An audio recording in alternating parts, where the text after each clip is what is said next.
জীবন বাঁচাতে এভাবেই বাংলাদেশ সীমান্তরক্ষী বাহিনী বিজিবি সদস্যদের পায়ে ধরে আর্জি জানাচ্ছিলেন ধরা পড়া ভারতীয় 2 বিএসএফ সদস্য।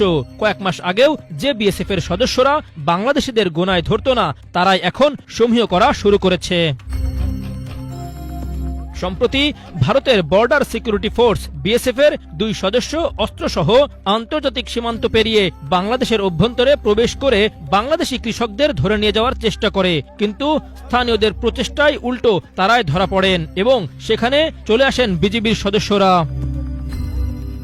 বিজিবির সদস্যরা ছুটে আসেন, এভাবেই অস্ত্রসহ ধরে ফেলে 2 বিএসএফ জওয়ানকে।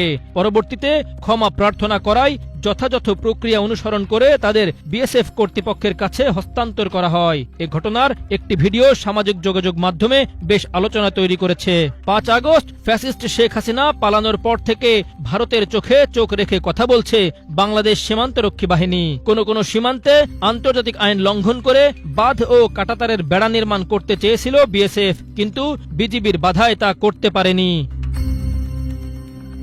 এমনকি সীমান্তে বাংলাদেশি কৃষকদের আতঙ্কে রাখতে কাঁটাতারের বেড়ায় সন্দেহজনক বোতল ঝোলানোর মতো কাজও করেছে বিএসএফ সদস্যরা।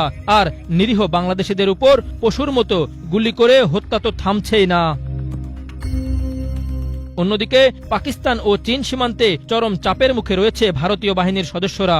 বিএসএফ সদস্যদের প্রতি তীব্র ক্ষোভ ঢালছেন নেটিজেনরা। তবে এই মুহূর্তে 2 বিএসএফ সদস্যকে ক্ষমা করে তাদের দেশে ফিরিয়ে দিয়ে মানবিকতার অনন্য দৃষ্টান্ত স্থাপন করেছে বর্ডার গার্ড বাংলাদেশ। আক্তারুজ্জামান, বাংলা ভিশন, ঢাকা।